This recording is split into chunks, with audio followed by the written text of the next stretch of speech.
Il Green Deal europeo rappresenta un pacchetto di azioni miranti a far sì che l'Europa sia il primo continente ad impatto climatico zero. Ora, sebbene all'interno del Green Deal europeo il suolo non sia mai espressamente menzionato, esso gioca un ruolo fondamentale affinché si possa raggiungere entro il 2050 la neutralità climatica. Ora, all'interno del Green Deal europeo noi abbiamo tutta una serie di aree di policy, quali ad esempio la tutela della biodiversità, oppure l'eliminazione dell'inquinamento, piuttosto che il principio Farm to Fork, fino ad arrivare appunto all'azione per il clima.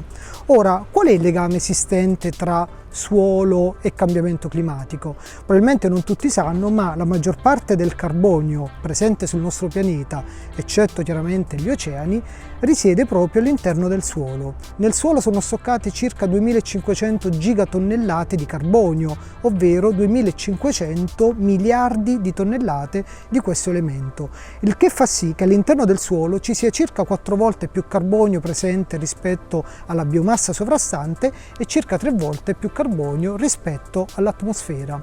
Ora, anche durante la pandemia, il mio laboratorio di ricerca si è occupato di studiare non solo gli stock di carbonio presenti all'interno del suolo, ma anche quelli che sono i meccanismi, sia di tipo fisico che di tipo chimico, che fanno sì che il carbonio appunto venga accumulato all'interno di questo sistema complesso. Ma perché è importante studiare gli stock di carbonio del suolo? Stoccare carbonio del suolo è fondamentale appunto per la mitigazione del cambiamento climatico, ma al tempo stesso anche per migliorare quella che è la qualità dei suoli, quindi aumentarne o migliorarne la fertilità, la capacità di trattenere acqua e anche tutelarne la biodiversità.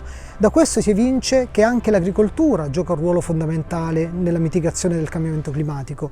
In particolare, secondo l'International Panel of Climate Change, l'agricoltura, nella sua accezione più ampia, sembrerebbe impattare per circa il 20% in termini di emissioni di gas serra in atmosfera.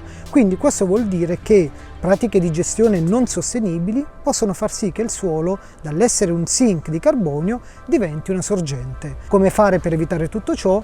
Basta portare avanti delle pratiche agronomiche che siano sostenibili, quali ad esempio le cover crops, piuttosto che l'agroforesta, piuttosto che l'utilizzo di biomasse in agricoltura, per far modo che il suolo appunto continui a stoccare carbonio e quindi contribuisca alla mitigazione del cambiamento climatico e al tempo stesso continui a produrre alimento per una popolazione che al 2050 toccherà i 10 miliardi. Anche durante la pandemia, nell'Università di Verona, la ricerca continua.